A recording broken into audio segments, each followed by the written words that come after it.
This is a TalkStation original podcast. On this week's episode of the Paper Boys podcast, JJ and I talked to Jimmy Paylor and Cecil Lilley of the Bleacher Seats. We have a conversation about college baseball and the incredible story of ECU's Parker Byrd, and talk shop on the changes and trends in college hoops. It all starts right now on the Paper Boys podcast.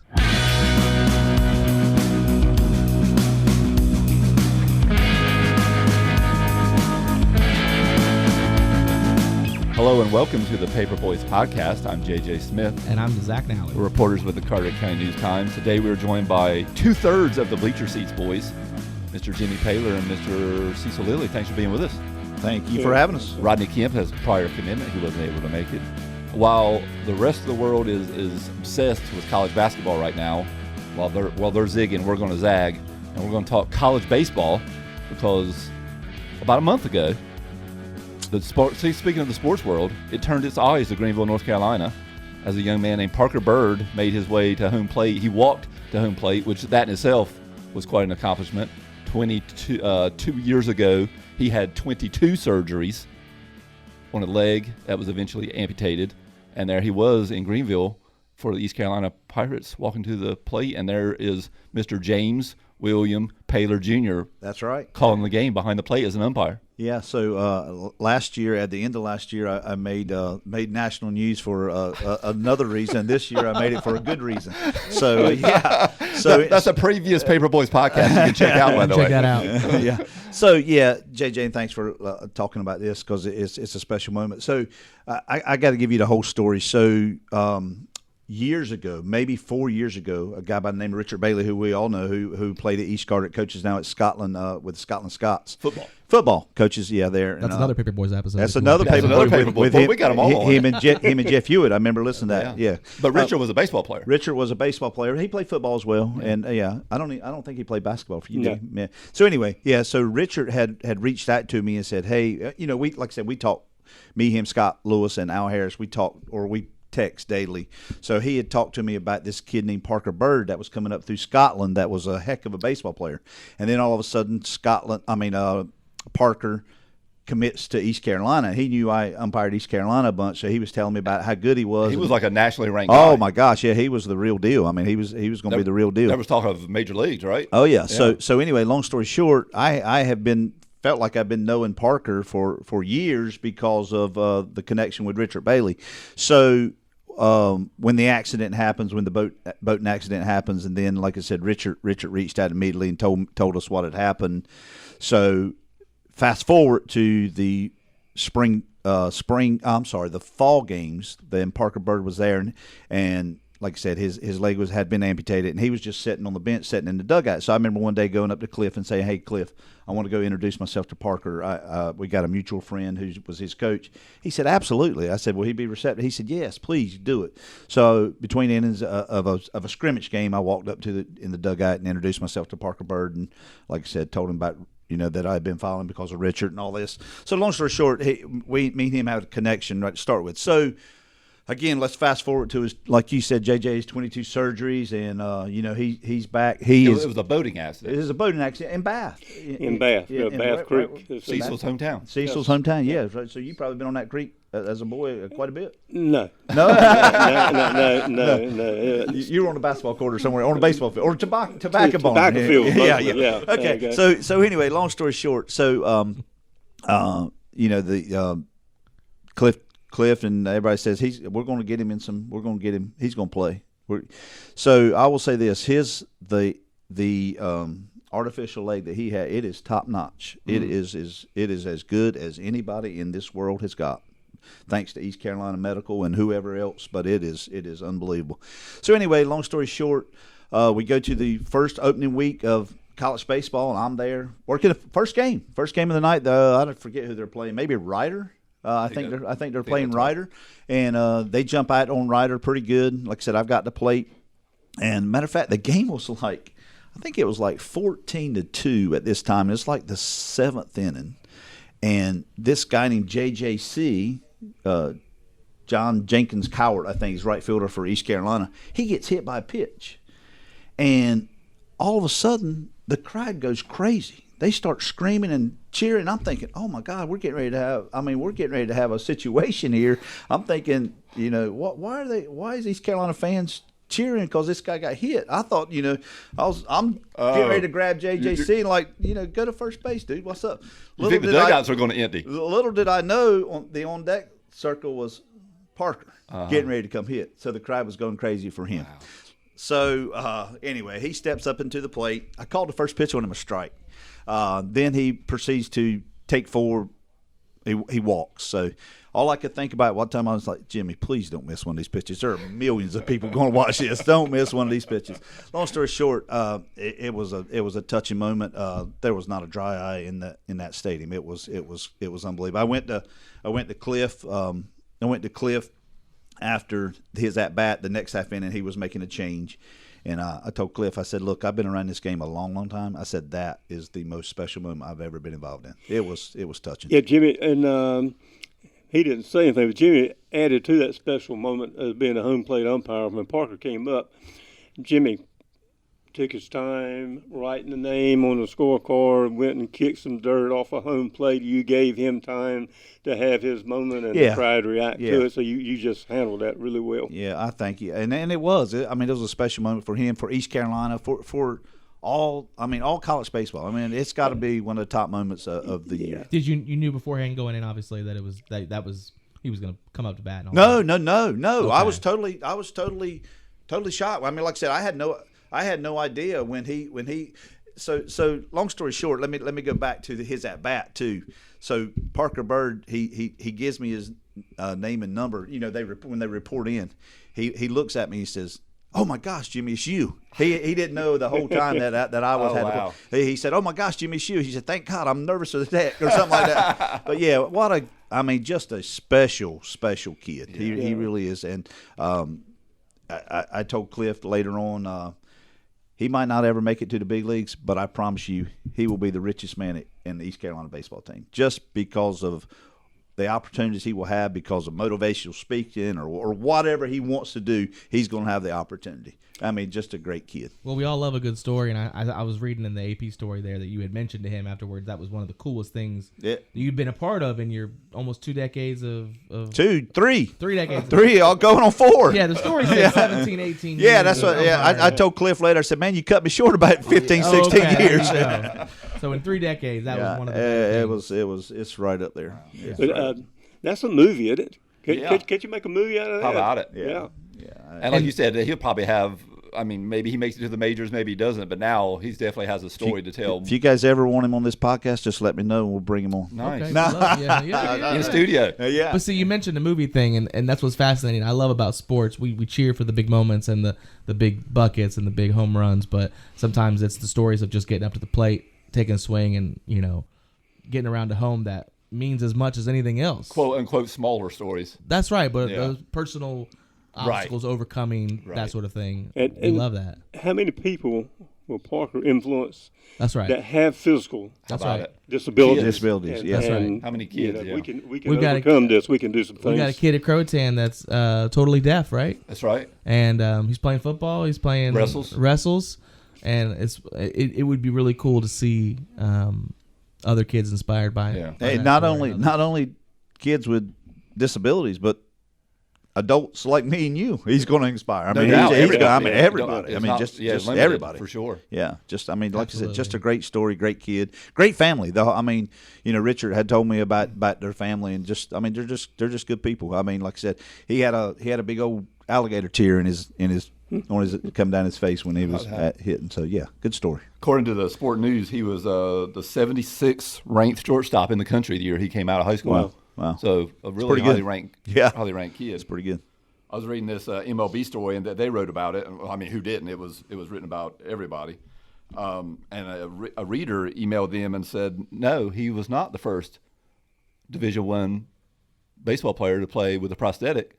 This guy named Greg Dunn at New Mexico did it in the late 80s. Wow. Okay. And he was known as Greg with one leg. Greg with one leg. How about that? How about that? One leg Greg. And he was out in the New Mexico area. They went on a ski trip, came around a black ice, hit it. That's how he lost his leg in a car accident and came back and played for New Mexico. How about that? Wow. So cool. And Jim Abbott, he tweeted. That's right. About I think he tweeted at Parker or something about, well done, nothing can stop you, he said. Yeah. And obviously he's a well-known story and Sure. didn't have one of his hands. Yeah. Played for the Yankees among Angels. Yeah, pitched a no-hitter. Yeah, sure did. There was a guy named Pete Gray, played early Major League Baseball, and he only had one arm.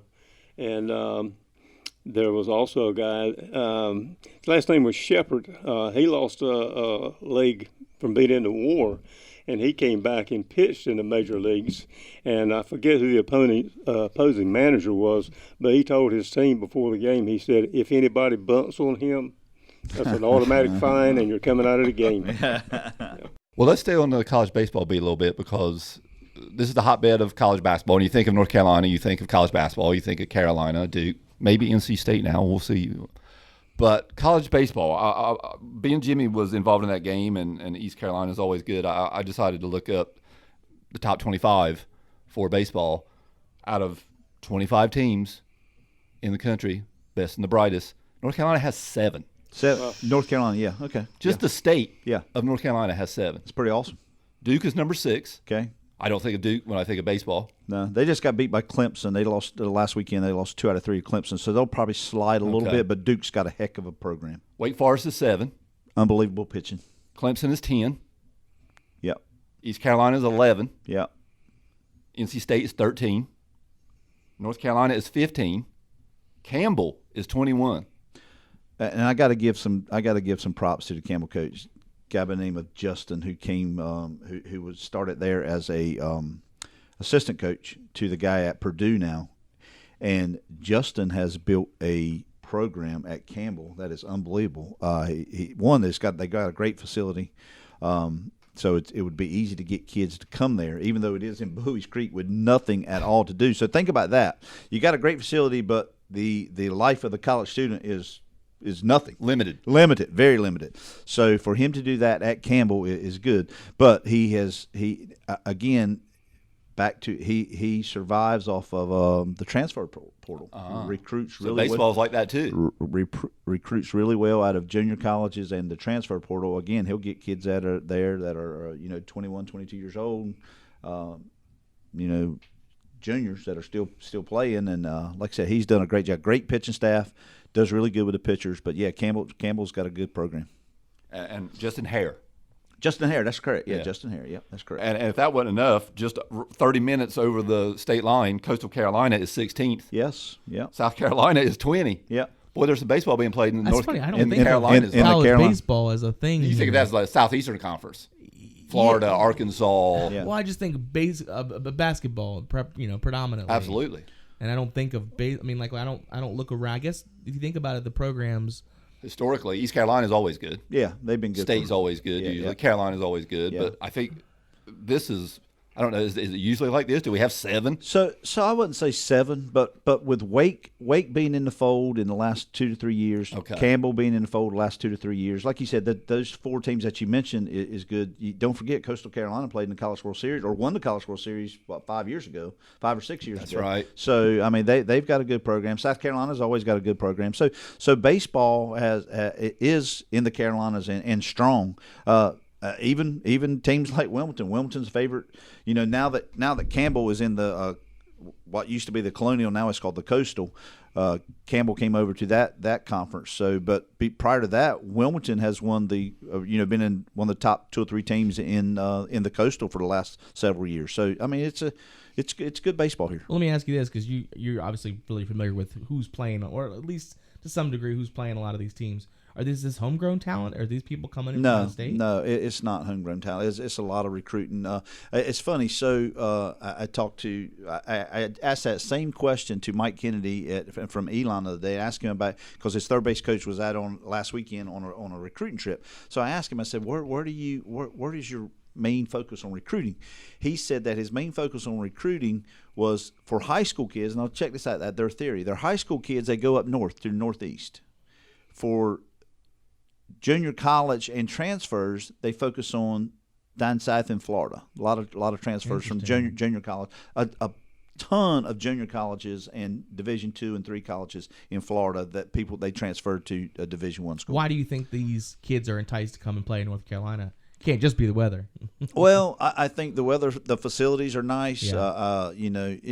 Look, you go to East Carolina and there's 5,000 people or 4,000 to 5,000 people in the stands every night for a college baseball game. That's what you want. That's pretty good. Yeah. As opposed to going to William and Mary and there's 210 people in the stands. You want to feel like you're part of something. Yeah, you're part of a situation. And again, nothing wrong with William and Mary, but it's just you want to be part of an atmosphere, and that's what college baseball in North Carolina has become. I mean, you go to any one of these schools that you mentioned, you're gonna it's a minor league ballpark atmosphere. I mean, that's what it is. I mean, you got people in the stands, you've got and obviously talent begets talent. So like right now, the situation you're describing is only going to make their recruitment better, easier because Absolutely. people want to play in a competitive league. But when do you think you're describing some of these rankings? When did this start to really show up that North Carolina college baseball was, at least at this level? So I think in the last 7 to 10 years, Gotcha. the baseball in North Carolina has improved. Gotcha. Before you had East Carolina was good, State was always in the mix, and Carolina. Of course, Carolina's played in the College World Series a couple of years, in the last 20 years. So they were always in the mix. But like I said, since then it seems like just the recruiting and the actually baseball players of all these schools, they've come together, and it's like I said, it's a better college atmosphere and a better they have gotten a lot better. I'm glad you mentioned. I'm sorry, Cecil, to cut you off. I'm glad you mentioned the crowds. The night that you covered Parker Byrd, that was opening night. That was a record crowd for opening night. Yeah, and since they broke that attendance, they broke that with the Carolina, the UNC series. That record has been broke with that night was 5,221. Wake Forest also had a record crowd for their opening night. They had 3,514. So like you're saying, there you go, 3,000, 4,000, 5,000 people at these games. That's correct. And Carolina always draw well. State draws well. So that and Coastal, all these things. And I'm sure you up at some games that are not like you said. There's some schools where heck, it's sparse. Yeah. You might have 25, 50 people. Are you serious? Yeah. Yeah. So yeah. Also, you mentioned the atmosphere surrounding the baseball, and these schools that you mentioned, the majority of them have great sports, basketball, football, and you get a chance to be a part of all that too. Yeah. Oh yeah. Absolutely. As far as seeing teams play and go to games and yeah. Yeah, it's amazing how many people you talk to. I'll interview kids, and they'll say they want to go to a school with a good football team because they just want to be a part of that. Want to be a part of that. So even if you're an athlete, that's a good point. You see some amazing. Maybe you want to be a part of a program that has good sports, everything. Yeah. So you can go to football games, you can go to basketball games. Yeah. Well, yeah, you're right. I was just listening to something the other day talking about like Purdue and how this is not North Carolina, but Purdue is one of those in between colleges, right? You're almost academically as good as like the Northwesterns, but you don't have the good sports programs like the Wisconsins and the Michigans and I think if you're a kid going off to college and you're looking for a really specific experience and not necessarily a certain degree, then yeah, why wouldn't you want to go to a school that is going to make it fun at least to go out there on Friday nights, to go out there on Tuesday nights, and rather than go to those sports games than whatever trouble they can go get into at that age. So yeah, that would play a role if I were 18. Well, you see anytime a school wins a national championship in football, basketball, they say the applications go through the roof. Go through the roof. Yeah. Wow, that's a great point. Just because. Well, I mean, Alabama, I'm sure, has probably doubled their enrollment in the past 20 years. I go back to Cecil. You'll appreciate this. Something that Chuck Lewis told me a long time ago. And after I got out of high school and after I got out of the pro game and started helping him coach a little baseball, whether it be JV baseball or American Legion, he said, "Winners breed winners and losers breed losers." And you think about it, it's true. I mean, if you're winning, winners want to come to you. That's right. If you're losing, the winners don't want to go there. Yeah. Like in high school, whatever program, if you have a good band program, people want to be a part of the band. If you have a good drama program, people want to be in the play. Like I said, they want to be a part of something good. Well, Cecil can probably attest to this. I can't tell you how many coaches I've talked to have told me that they coach a non-football sport, and they're like, football's not good here, so it's hard to be good at anything else because football sets the tone. Sets the tone for in your the school fall, year. Yes. for the whole school year. Yeah. Every sport. You have a great fall in football, it feels like it just flows right from that. Absolutely. That's true, though. And you have a bad, you go 0-11 or you go 3, and it just seems to also carry over. If you have a good football team, you have some good athletes. That those good athletes play basketball, and that really helps out a whole maybe lot. some baseball too, right? Yeah, really, yeah. At least pinch runner, maybe. Yeah. Well, speaking of other programs at the schools, we just come off a historic ACC basketball tournament. NC State does something that nobody's ever done before in the ACC, wins 5 games in 5 days, beats Duke in doing it, beats Carolina in doing it. Kevin Keats was about a hair away from being fired before the tournament starts. The State fans, you're looking at one, was done, left that team for dead on the side of the road, and they win the ACC tournament for the first time in 37 years. 37 years, yeah. That Coach Keats, he goes from being kind of on shaky ground to that tournament won him or increased his salary by about $5 million. He got an automatic 2-year extension, which when you're making a couple million a year, I mean that adds up. But then another $500,000 for winning the tournament. But it's a total up, And Coach Keats has had to adjust like other college coaches as far as recruiting and bringing people in, not necessarily the freshmen, but people in transfer portal. DJ Burns and DJ Horn. That's right. 2 of the guys that really played a big part in the tournament. I'll tell you a little theory that I had going into the tournament when State played Louisville. They didn't have DJ Horn. He was injured. He didn't play against Louisville. So I think they played maybe Syracuse next. So they played Syracuse, and DJ Horn's still a little bit banged up, but he comes in off the bench as a 6th man, and he starts lighting things up. And it's like after that, hey, we're going to not start him. We'll bring him off the bench. And I can tell you from coaching, it used to be a big deal in basketball if you had a good 6th man. But if you can bring someone in off the bench that gives you a spark, it just changes the game dramatically. And he changed some games. Also, and I was not as familiar with State's personnel because they would come on and they wouldn't be very good. Well, I was going to say, because they stink, that's why you weren't. I didn't look at him. This kind of, you help me with the name, JJ. Mohamed Diarra. Diarra, yeah. He's a rebounding machine. He's come to life, man. Yeah, he's been great. And their point guard, O'Connell, he's steady. He's a transfer from Stanford, I believe. Yep. Portland came in, and he is and steady. did not really have a very good regular season. Right. In the tournament. Now they're calling him Tournament Mike. Yeah. Yeah. Well, I remember watching him in the tournament, and I'm thinking, the last time I watched State, I don't believe he played a whole lot. No, and then I'm thinking, he's playing great, distributing the ball, making big shots when they come up. The old 85 to 90% free throw shooter with the game on the line and stuff. So it's been interesting. Middlebrooks played a big role in another transfer. Transfer from Clemson. He comes in and he bangs the boards and gives Burns a break. And how about, I remember Coach Boeheim talking at the beginning of the tournament, like and what kind of bad shape DJ was in, and he was not going to be able to play back-to-back games and whatever.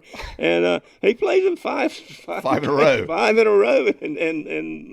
And they were saying too, well, after winning 5 games in a row, they said they're spent.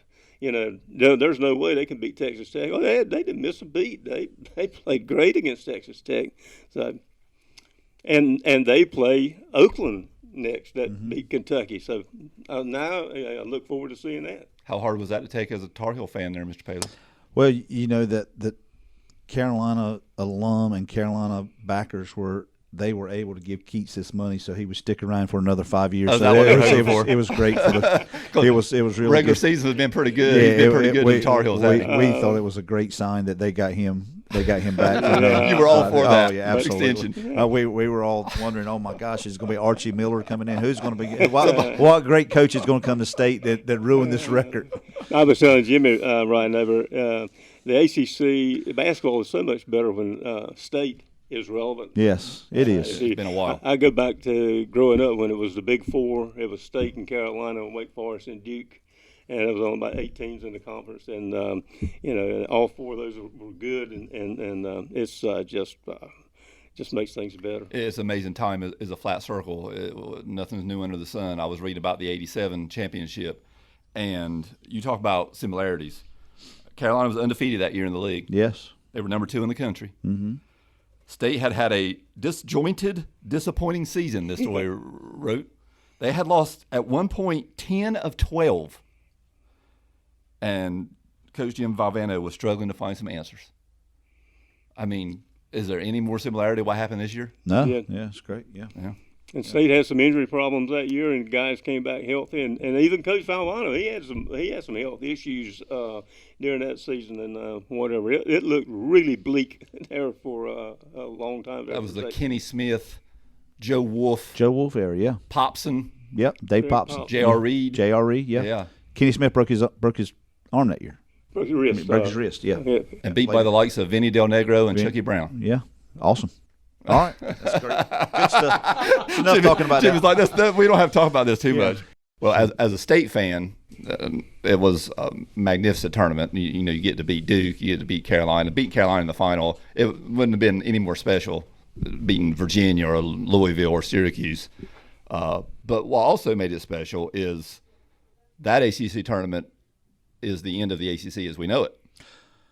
Yes, yeah. With the, I guess we don't call it realignment. We call it people leaving. Yeah. So it's not a realignment. Yeah. And people coming in. Well, even if nobody leaves, Yeah. just already it's different. Next year we'll have Cal And Stanford. Yeah. and SMU. I mean, those 3 teams. When you think of Atlantic Coast, you really think of those 3 teams, don't you?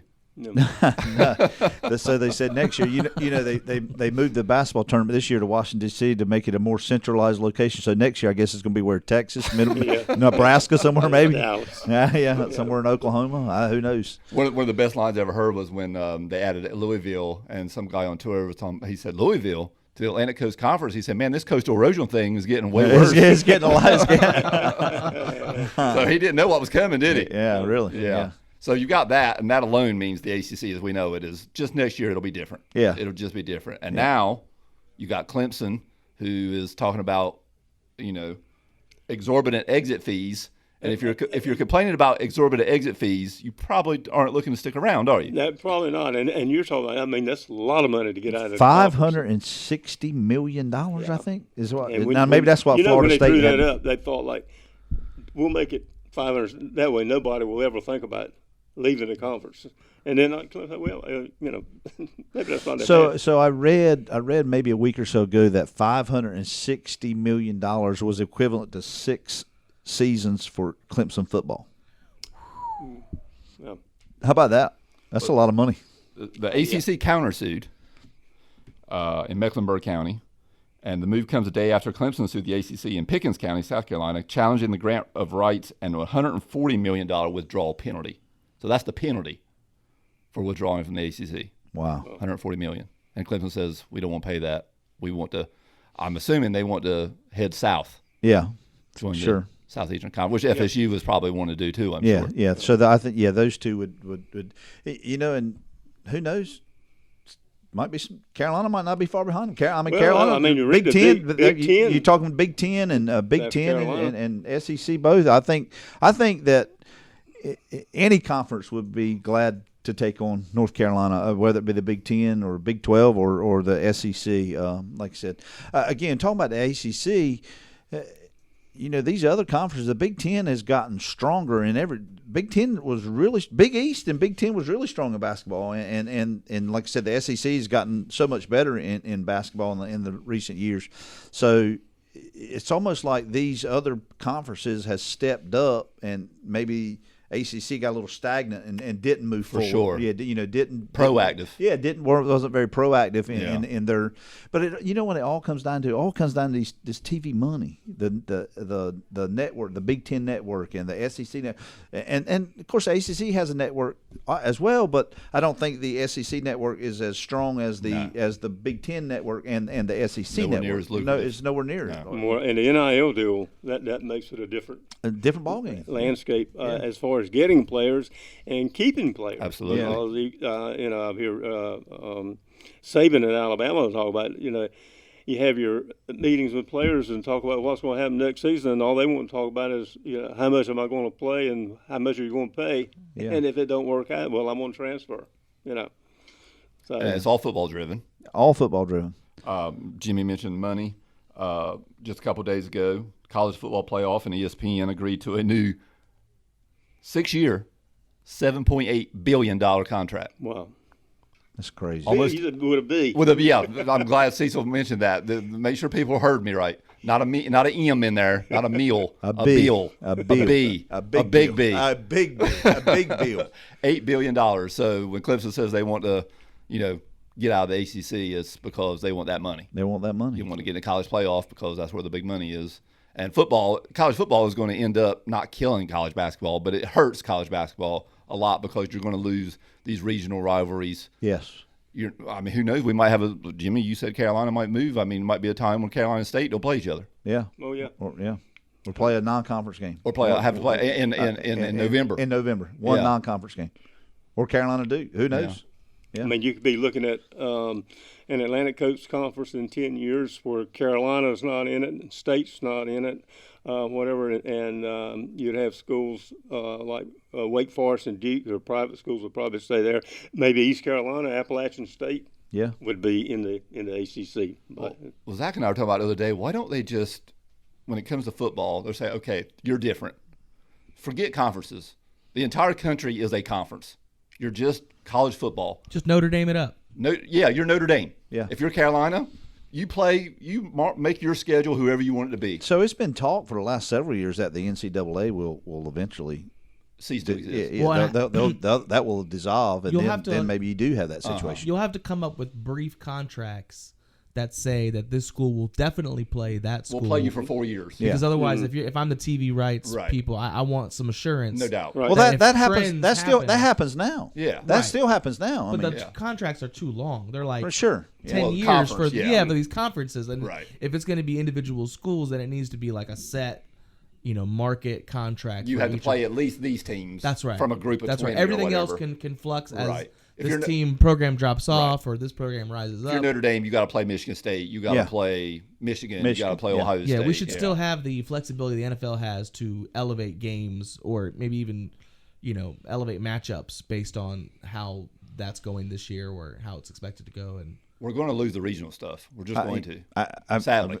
Sadly, and eventually, maybe sooner than later. Wait, looks. How about that Dartmouth, I believe, their athletes have formed a union. That's right. Or looking to unionize. Yeah, you're the question that they're asking is, are they employees of the college or are they not? And I mean, it's hard because I do see the danger of them becoming the union in terms of the effect it'll have on, because it's not just about the men's basketball, it's about women's soccer, it's about men's hockey, it's about sports that are not making revenue. Even the Dartmouth college men's college program, I think it took in $500,000 in revenue, and of course put out $500,000 in their expenses. But we're not talking about big money here. Mm-hmm. But at the same time, those students, are they playing a role in the overall revenue stream of that athletic program? Yeah, definitely. Yeah. Do they have bosses? Do they have certain codes of conduct they have to abide by while they're there? Do they have work uniforms? They got it all. It smells like a duck, walks like a duck. It seems like they're employees. And then you talk about the risk that some of these athletes make. And we talked about this a couple of days ago, JJ and I, about, it used to be that getting an education was your backup plan if you got hurt. But if you're a walk-on, or if you're someone who's a scholarship player who gets hurt and can no longer fulfill your part of that, and you have to leave, well, your backup plan is kaput. So especially for kids who get into injuries and can no longer play, where is the reward for their risk? I guess is part of the question that I've got on that. So let me ask you a question. Why was the NIL formed? Why did they all of a sudden start to decide to pay college players? Why? Was it to keep them there for an extra year? Well, there was a lot of complaints from the athletes that they were making so much money. Yeah, the school, like you got a Jimmy Paylor jersey, and the school sells it, and Jimmy Paylor don't get any money from that. Whatever school gets all the money. Yeah. You couldn't have a shoe deal. No, you can't. You can't do that. So having said that, it was the athlete that wanted some of the money. So now the athlete is getting some of the money, but also and you think about somebody like R.J. Davis. So R.J. Davis is eligible to come back to Carolina for another year. How much money would he make next year at Carolina? He'd make over $1 million. He doesn't need to go to the NBA. Yeah, he why would if you're not in the top 2 picks or top 2 rounds of the NBA draft, why go to the draft when I can stay at Carolina or Duke and make $1.5 million? Well, what you're describing is and be a college student and love it. How about right. it? No stress. We didn't know that was going to be a positive offshoot of the NIL, but it So looks like that might be. So it has ballooned. I mean, it's going nuts. We'll see in 5 years things that we couldn't have seen now. Yeah, I didn't know that the numbers were going to be like this. You look at Baycott. Baycott made a heck of a decision not going to the NBA because he'd have been in some R League. He wouldn't even been in the G League or the D League. He'd have been playing in Europe Speaking somewhere. a different language. Yeah.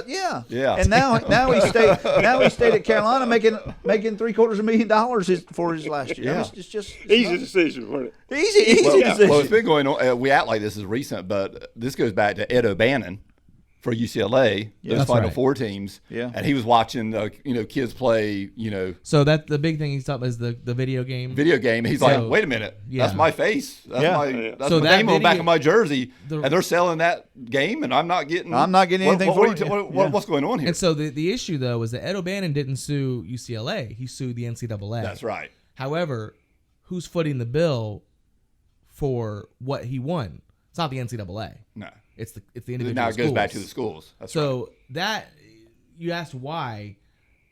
I'm not sure the why he did it got addressed with the NIL deals. right. Especially because and I wish that the books of these public universities were like there's some sort of central database where you could go and see like how much these programs are raking in. Right. I think we're seeing now that while there was always this idea of like the big bad wolf when it comes to programs like USC or Alabama or big money program, that they are few and far between, that most of these athletic programs are not making revenue wise what we thought they were making. It's the football team makes all the money, and even then then it funds the it's rest like of the program. a dozen programs that Right, are that's true. truly making the big money. Everybody else is barely breaking even. And if we're concerned about those people being able to buy out players and bring them to those because they can afford it, I mean, wasn't that always an issue? That a great program with great facilities and great fan base and maybe not direct money for you to come play, but certainly resources for you to come play. So I'm gonna contradict that a little. Okay. But even someone like East Carolina this year, I talked to one of the guys in the know at East Carolina football. They went out and got 2 quarterbacks. Paid one $80,000, paid one $100,000, and paid an offensive lineman $60,000 this year. Jeez Louise. So that's East Carolina has paid 3 players close to $300,000, over $250,000 to come play at East Carolina next year. And I want to point out that that's in addition to what we found out recently, that Division I football players, not everywhere, but certainly at ECU, get paid a cost of living, whether or not they're big time or not. Right. Like a per diem. Yeah, that's right. To pay for their rent and pay for their whatever, and so. So where did East Carolina get? East Carolina, they didn't borrow that money from Alabama to pay these players. I mean, they had to be making something. So this is my question: is that money before was likely going to uniforms, to facilities? Yeah, it wasn't going in somebody's. Maybe the field hockey team. Or does alumni step up and pay this? That's got to be the $250,000. That has to be the answer. You know what's funny, and what you're starting to see is, you see these coaches at the end of a season, and they say that they're really starting to say, you guys need to step up. Yeah. Alumni, you got to fund this NIL group that we've, and you're starting to see some blowback. You see it on social media where people are like, you make $5 million a year. Yeah. Why don't you put some money in the money. coffers? Yeah. So it's going to be interesting to see how long this lasts and at the rate it's doing it, because that's a great point. When you're making $2 or $3 million a year and you're telling people that already paid the school $150,000 to go there, keep giving some money so we can get good athletes. Yeah. I don't know how well that's going to go over. Well, let's talk a little basketball. But I'm interested in talking a bit about women's basketball. Oh, wow. Okay. Caitlin Clark. Wow. Let me tell you Caitlin Clark's story. So about a month ago, when she was all over the news and breaking a different person's record every day, right? I actually Googled. I wanted her to play somewhere close, Oh, you within wouldn't- reason, How that about I was that? going to go see her. How about that? I think she is that good, and I wanted to see her that bad that she is special. How about that? Yeah. Okay, well, when you as a women's college basketball player, when you can draw comparisons to Pete Maravich, that is really special. So and y'all didn't see Pete Maravich play, but what a what a player Yeah. he was. I mean, he played at LSU, and over a 3-year period, he averaged 44 points a game, and that was without a 3-point shot. That's right. And whatever. His dad was the coach. He was actually Pistol Pete grew up in Raleigh. His dad, Press Mavericks, was assistant coach at State. Right. And then LSU gave Press the head basketball job. We Knowing were that close. that close. Knowing that The pistol with Yep. NC State across the front. right, and knowing when they gave Press that job, that he was going to take Pistol Pete with him to LSU. But that's the perfect story right there, Jimmy, to talk about her. That's the impact she's having. Absolutely. Sports Me, fan. who I could. How many women's college basketball games have you been to in your life? None, zero. And I can name 2 women's basketball players, Cheryl Miller and Rebecca Lobo. And now Caitlin Clark. But to me, is she the best women's college basketball player ever to play the game? No, I don't know if she's probably Who's better? Well, I'm sure I think Cheryl Swoops. That's the name that pops up. Yeah, from Cheryl the Swoops. Yeah. Past, and I'm sure Pat Summitt probably has some players that were really good, but they were not that visible. I mean, the last seemed like one of the games that Iowa played with Caitlin Clark, go for a record. There were tickets going for like $3,500 Exactly, yeah. a piece there Yeah. for to see women's basketball play. But she's awfully entertaining, and like I say, she shoots. Steph Curry. So Steph Curry I'm said, glad you brought that up. That's exactly so we were just talking the other day about how the Warriors changed the perception of basketball, or at least transitioned it for a little bit. Yeah. I look at those 2 guys, Clay and Steph, and I think not that I can do that, but if I'm a player, they're just shooting. It's conceivable. It's conceivable. Yeah. Caitlin Clark, she's a shooter. It's conceivable. I think it's interesting that the style of play is similar in that it's both. Yeah, and like I say, it's Steph Curry. He tunes in. That's right. Yeah. He wants to see her play. He That's wants to see right. her shoot. And he'd like to maybe challenge her in a 3-point That's right. shooting contest, which was good stuff. That was the best stuff at the NBA All-Star game. If there was any good stuff that came out of it, was a 3-point contest with Steph Curry. He did pretty and, well at it too, didn't he? Yeah, that was pretty cool. Well, and I tell you who the true winner here is all this is ESPN. They're paying, I think, $60 million a year to air these championship games, whereas Turner Broadcasting 2 years ago paid, I want to say, $8 billion for the men's. Oh, wow. That's a big difference. Getting as much attention, if not more. I'm Yeah, sure. exactly. I'm sure. Yeah. Yeah. And there is, I do think we're going to see a spike in women's sports over the next couple decades. There's something to be said about getting girls involved in youth sports earlier and more often, and it just Well, she's transitional and generational, but I'll tell you a reason she is. Cecil brought in a notebook, a note card to write down the players for Carolina State and Duke stuff because he said you can't keep track of them. Right. Carolina is like 1980s. Yeah. I said Carolina.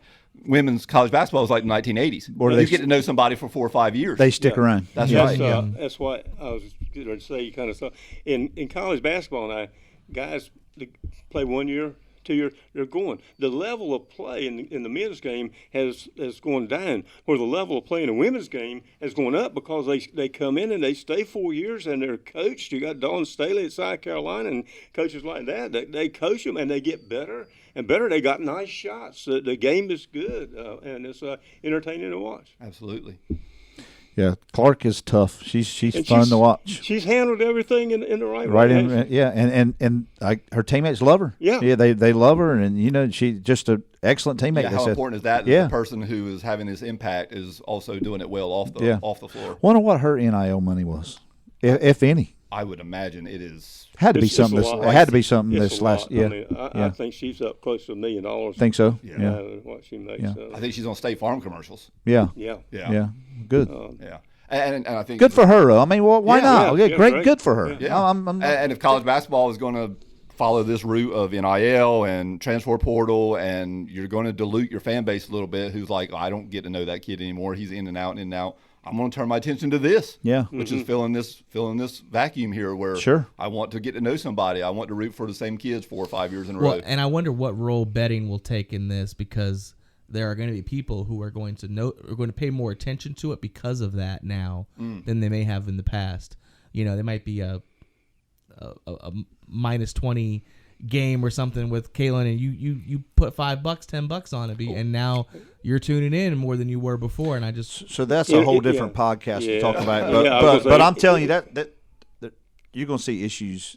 I worry about gambling now. Yeah. I do. Well, I do. it has been in college basketball before. It ruined like the Dixie Classics with State and Carolina playing in the year. And it was interesting. I thought that the legalized gambling, they got that pushed and passed before the ACC tournament came. It's amazing. It was a big Was it, it just right? happened so they well, you could also look at the timing of NIL with the betting as well. Yeah. That's Look, I'm worried about individuals. I'm worried about young kids. I'm worried about 20. How old's your boy? 22 years old. He's the target demographic. And How about you're that? exactly right. I mean, he signed up for FanDuel and he paid $5 and he gets $250. So now thinks he. I'm worried about individuals. Yep. Individuals gambling is addictive. I know it's addictive, and it can get you in trouble before you blink your eyes. They make it look a lot of fun on that. Absolutely. And they don't have these. I mean, they don't lose money.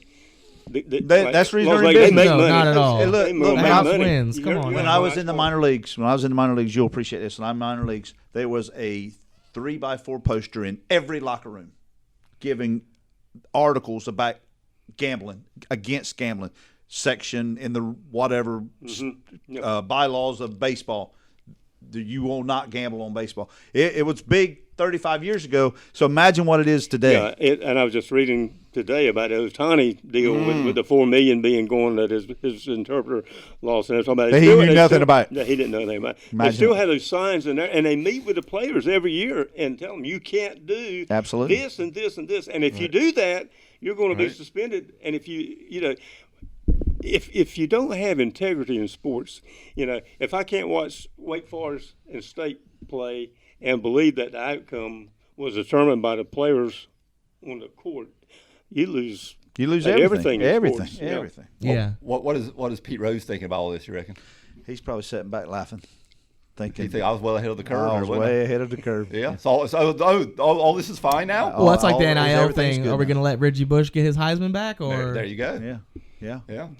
No, go back to, no, it's not fine. No, I mean, Pete Rose bet on baseball. Right. And he actually bet on Cincinnati when he was managing Cincinnati. Now, he bet on them to win, Sure. but if That's the cardinal sin, right? he's around these Right. gamblers. Everybody's healthy. Pete, everybody healthy tonight? No, JJ got some arm problems. He's not going to be able to go. Oh, okay. It is. So I'm new to the gambling thing entirely. I don't really watch a lot of college sports, and we signed up for FanDuel just to see what it looked like when it came out Monday. And I'm just flipping through channels, and one of the games came on, and it was late in the game, and everybody Live betting. And honestly, like it hit me right then. How could you possibly trust what you're seeing on the court, knowing that they know With the live betting. they know what we know, that extra 2 points, that extra 3 points could make or break, could swing hundreds of thousands of dollars. Yeah, the point spread. Yeah. How could you possibly try? I don't know. It gave me very much like this isn't real anymore. Like this is all a little bit, maybe not scripted, but you may try a little bit less or try a little bit harder based on. Well, the thing that's going to happen that people are worried about is not the athletes because they make gazillions of dollars, but referees don't make a lot of money in some of these sports. Like NBA referee. Side hustle. And that's been an issue before. That's right. Yeah. That's right. Donahue, Yep. We'll finally get around to the NCAA tournament. Who's our Final Four picks, Jimmy Paylor? So I'm going to go. UConn is obviously my favorite. I'm going to go Purdue.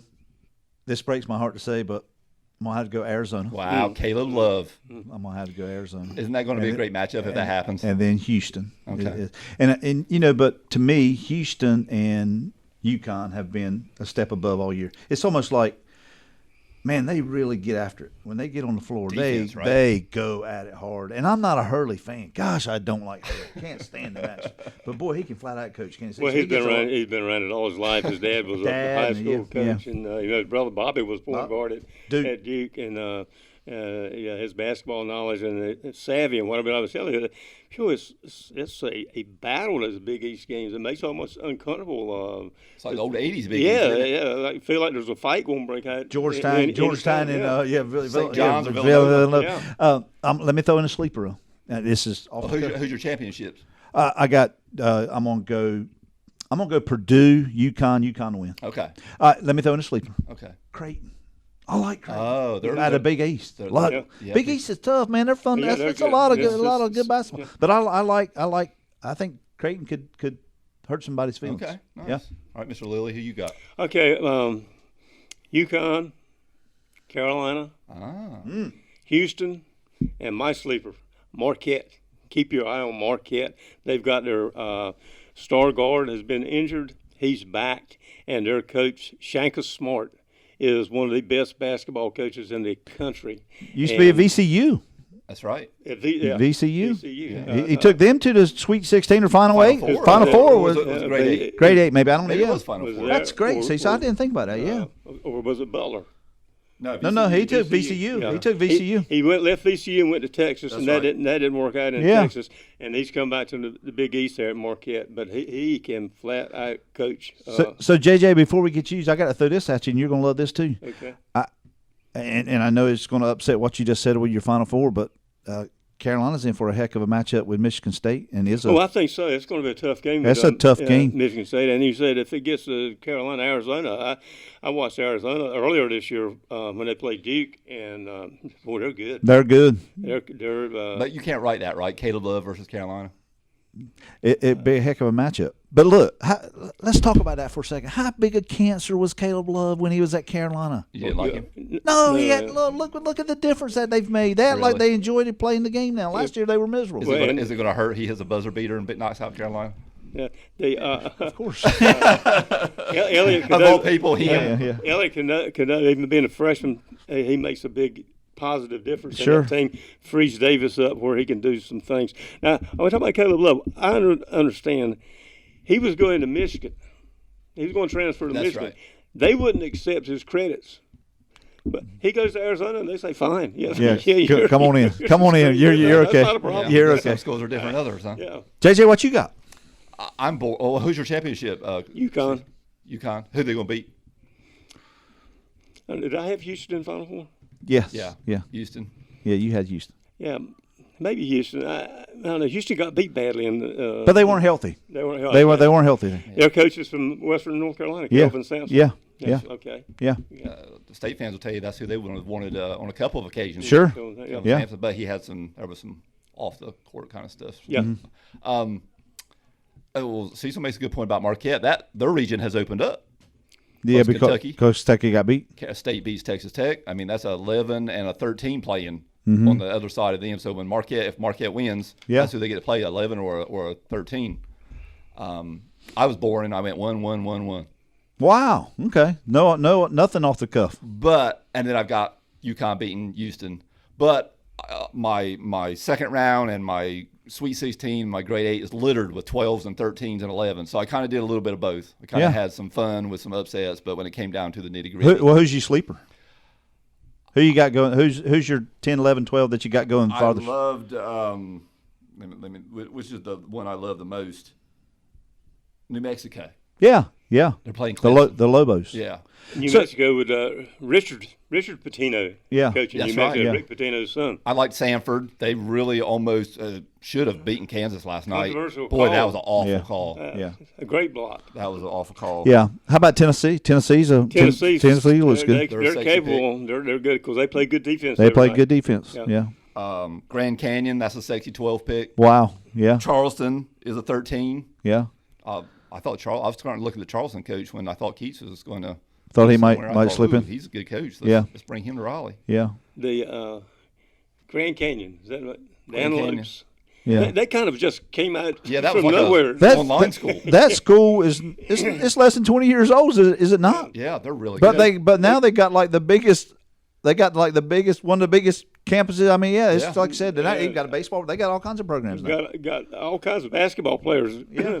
Tall basketball Well, players. obviously you're rooting for Carolina, but what's something you like to see, Jimmy? What's some upsets or some team So you know what? I'm gonna make you You proud. said Creighton. I'm gonna make you proud here. You're gonna appreciate this. I see State. Of course, we're recording this prior to Right. State and We'll Oakland see. play, but I see State beating Oakland. Yeah. I see that happening. So now that puts them in the 16. Marquette. And then they got Marquette. Who's to say they can't beat Marquette? They just beat Carolina. They beat Duke and Carolina, the number one. Yeah, that's I was telling Jimmy coming over. Like, how far can State go? Although you got to remember they beat the number one seed in Carolina, so they're capable of beating anyone. And they're playing good enough right now to do that. Yeah. Yeah. So I mean, I can see State. I can see State going deep. Let's talk about baseball. Okay. It's getting ready. I guess I was going to say it's getting ready to start. It already has started. Well, you got opening day. What? It was 2 weeks. Yeah. No, right now. Opening day. they played- San Diego and the Dodgers played in Korea. South Yeah, Korea. Yeah. Did you see that Korean ball's a little bit smaller than the real? Was it? Yeah, and it got higher seams. Oh wow. And Higher- that's why Yamamoto got lit up. Yeah, maybe so. Yeah. A little bit easier to be a pitcher in Korea. Yeah. Is that what it is? Yeah, I know you got to be excited being a Orioles fan. And see, so this is going to go. That American League East is going to be phenomenal. By the way, you got the Rays and Red Sox, Yankees potentially, but Baltimore won 100 games last year with a young team and lost hardly anyone. Yeah. So I think Baltimore's is for real this year. What's the Yankees going to do there, Cecil Lilley? Depends a lot about the health. Garrett Cole, when and Already. if he can get back. Yeah, he's going for probably at least 2 months, and so that would be that's huge. I mean, he's a Cy Young winner. Who is the Yankees opening day starter? Good old Nestor Cortez. Nasty Lester. Nasty Nestor. Yeah, that's is the kind of opening shaky. day. That's kind of shaky. I bet there's some Against teams really terrified of that right now. The Astros are probably shaking in their boots there. Got to face them right to start with there at Houston, whatever. And the number 2 starter is Carlos Rodon Who's from State? from State. Who's from not been Carrot. healthy? Yeah, He's not been healthy forever. And got a little bit of an attitude. Got a bad attitude. And the number 3 starter is Marcus Stroman, who went to Duke and played baseball. He's got a little bit of an attitude, and he's not been healthy. So that's your top 3 right now. Looking bright. Speaking of Astros, I think the Astros are going to be good as well. Yeah. But you can't talk baseball right now, and you touched on it briefly. How about what the Dodgers did during the offseason to secure Talk about money in sports. money in sports? Is it insane? They have bought the old cliche trying to buy a championship. If they didn't go out last offseason and try to buy a championship, I'll be a monkey's uncle. But they've put some money out there and got a nice lineup. $700 million. Yeah. For Ohtani, that's a pretty good payday day, and then $350 million for Yamamoto. And then you got Mookie Betts, not to mention Mookie Betts and the people they already had. Yeah. And Freddie Freeman, first Freddie baseman. Freeman, got him from the Braves a couple years ago. Yeah. Forgot about that. Yeah, that's a nice lineup. As bad as we hate to talk about them on the East Coast, Dodgers are going to be tough. Is it weird? I think it is to follow the NBA, to follow the NFL, to follow the NHL. And they all have these hard caps. And then you look at baseball, and it's basically I can buy myself a championship if I want to. Why is that? Why don't they just put in a hard cap? Or why not they just do away with the hard cap on everything else? Or the other leagues get rid of it. Yeah. One way or another. Is there more money in baseball than there is in football? I don't think so. No, sir. I don't think so. Well, we've reached a point where we're no longer under the illusion that certain cities or markets can't attract more people than smaller ones can. So just get rid of the hard cap.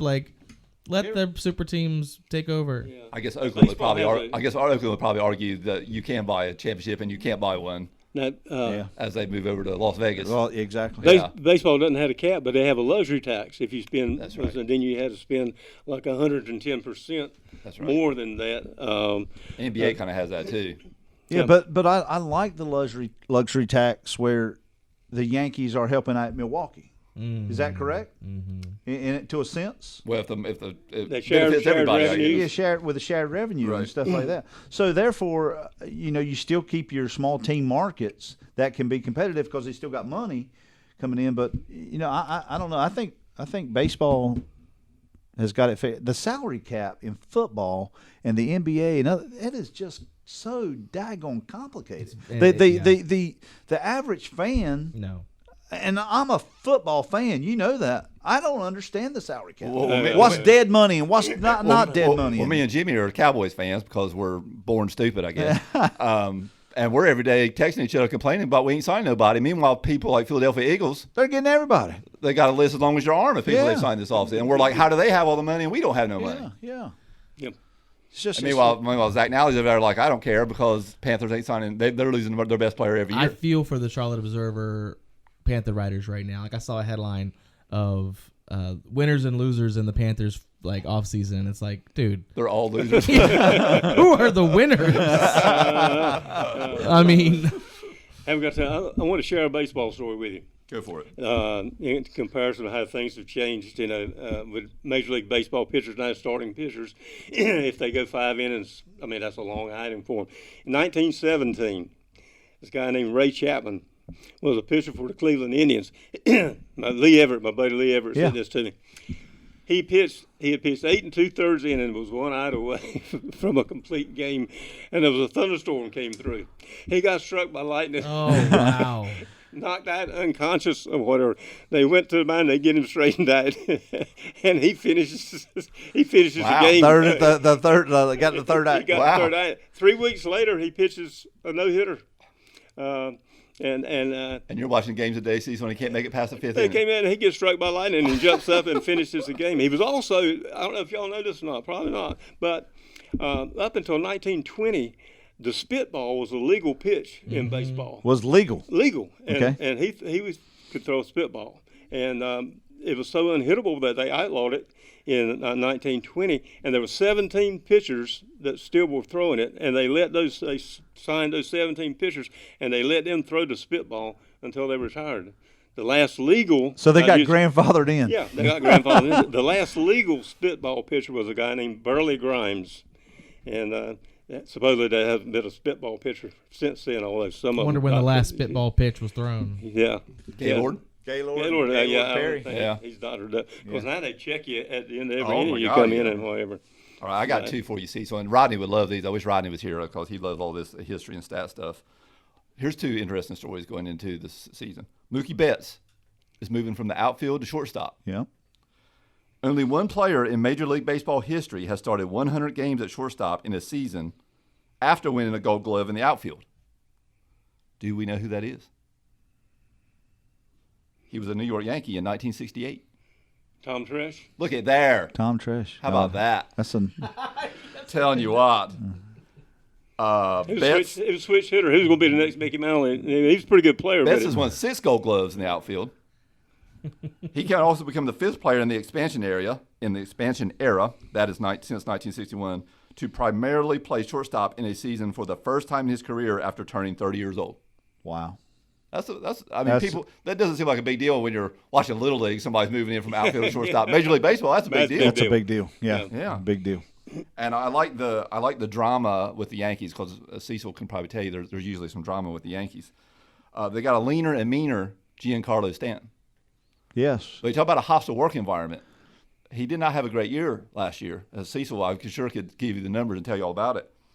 And Yankees general manager Brian Cashman offered a blunt assessment in a testy scrum with reporters, saying Stanton, quote, is going to wind up getting injured again, more likely than not, because it seems to be part of his game.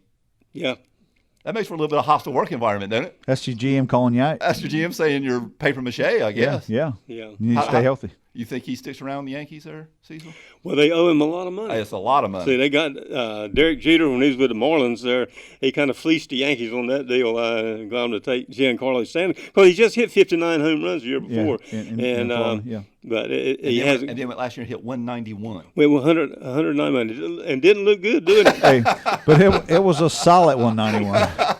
Sometimes you can look good hitting 191. It was a solid. Yeah, he didn't But look look, good. he He did struck have out a lot. Didn't he have a game this spring that he hit 3 home runs? Yep, he did. Matter of fact, yesterday, the day before, he hit 3 home runs in a In one game game, yeah. and knocked in 8 runs. And they asked him about it after the game. Said, "What do you think about that?" He said, "I think in a week's time it won't mean anything." Yeah, exactly. That's It's exactly spring right. training and then kind. Yeah. Well, talk about, trying to keep up with sports, and you talk about the hard cap, Jimmy, and trying to understand that stuff. Baseball moves this offseason. I can't tell you who went where and who signed who. Kind of like college basketball. Yeah. Yeah, you got to wait and read the box score, see who's playing with who. Look at the roster, see who's on your team. Yeah. That's exactly right. Yeah. I tell you, do you get a feeling that Scott Boras is not good for baseball?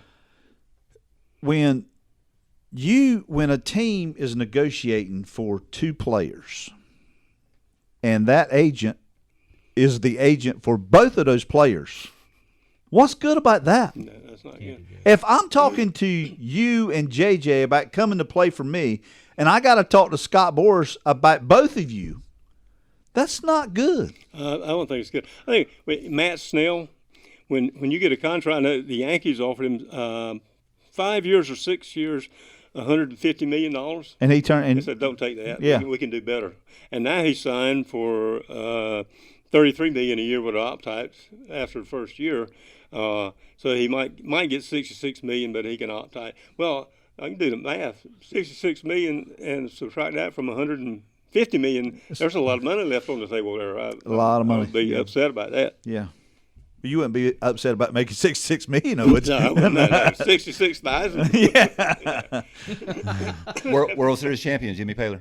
I look, you're gonna love me. I love Baltimore. You're an Orioles fan? I love Baltimore. And I'm not an Orioles fan, Well, but I I'm not love just talking about the this American. year. I love the American League East. I love the American League East.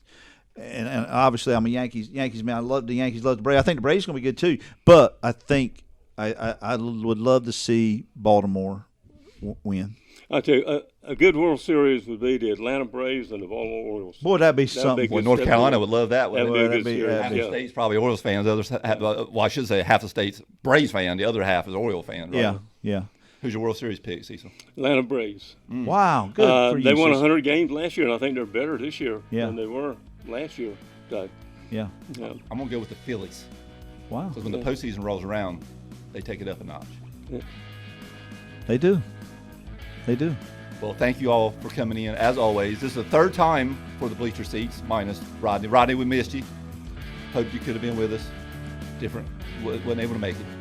JJ and you guys, I have to give you props, man. You guys do a phenomenal job. It's fun. A lot of fun. We were scheduled for an hour. I think we ended up going an hour and 30. Yeah, this is the longest one yet. Well, So I think it's awesome. the best part for us is that we get to be a platform for people to come in and talk about sports. That's Yeah, what's fun. nobody wants to hear us. They want to hear Jimmy Paylor. That's right. It's- you guys do a phenomenal job. Absolutely. We appreciate you so Yeah, much. Thank y'all.